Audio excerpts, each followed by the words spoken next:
Hər kəsə salam dostlar. Nəhayət BMW'miz gəldi. Mən də belə yığdım bunu, plenka vurdum.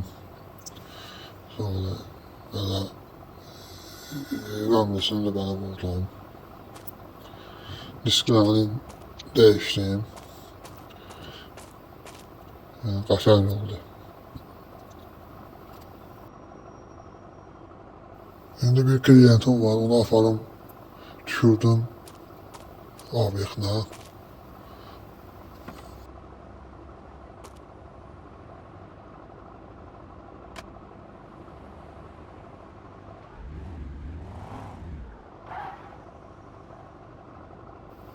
Bu maşında BMW'de mənə bir Rus filosunu hatırlatdı.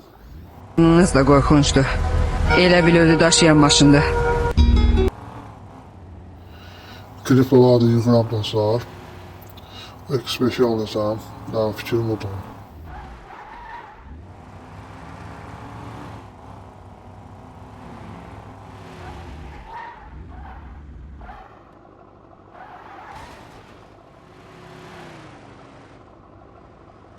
Yani neyini veriyip o X5'i almalıyam ben. Seni yeneceğim İstanbul!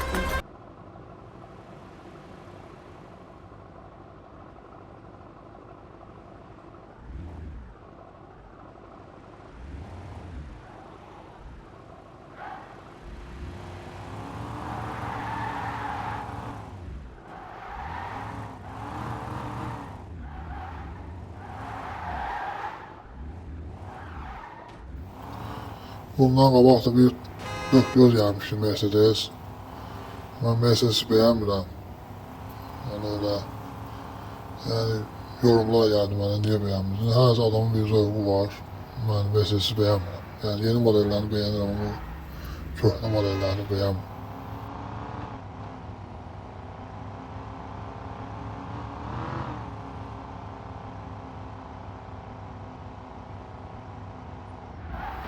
O BMW'nin motoru dizeldir deyəsən. Yəni sesindən görünür, şaqqıldayır.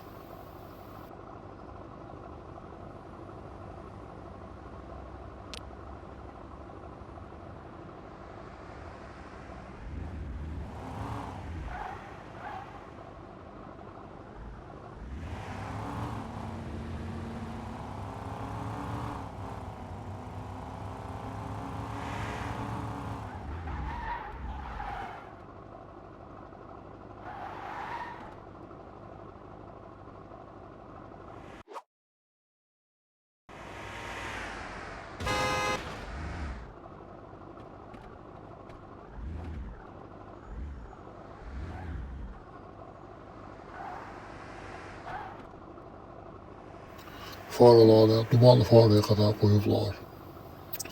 Daha ne isteyirik? Oyun yapımcısına teşekkür edirik burada.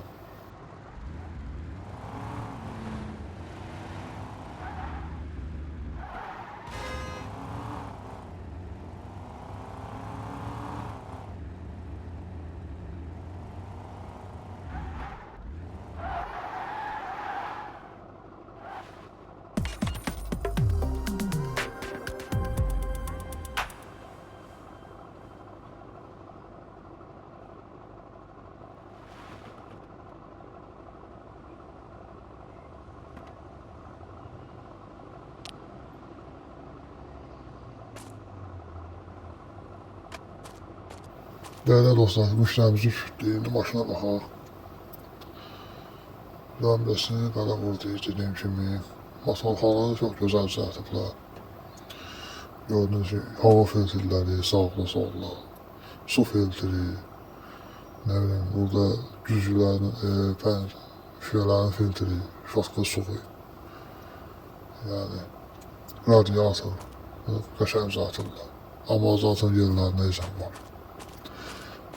Ben de biraz xəstəyəm, bunu çox video olsun tutmaq istəmirəm. Salonda belədir, telefonu ilə qoyurlar. Koltuq altına telefon var. Əvvəllər köhnə maşınlarda gəlirdi. İki telefonla oldu. Ona yəni var. Bağacı da belədir. Başqa da bir yoxdur da. Salonu taxta işləmələri gördünüz. Meyveli oluyor, her şey var. Qaplı kalan kalandı.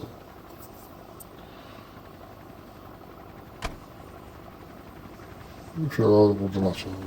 BMW'den xassisi olduğunu. Yandan. Balada bir televizor var. Telefon dedim size. Yoksa ki bu telefon koydular. Əvvəllər maşınlarda gəldi, Mercedes-də, BMW-də. Belə geçə telefonlar. Yəni, gözəl olur.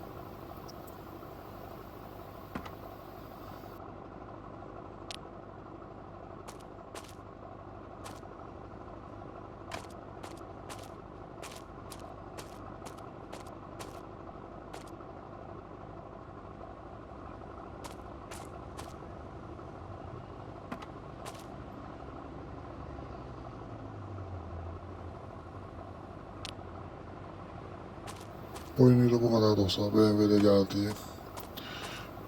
Videomu da bitirirəm. Kanalı abone olun, video beğenmeyi unutmayın. Sağ olun. Gələn videolarda görüşək.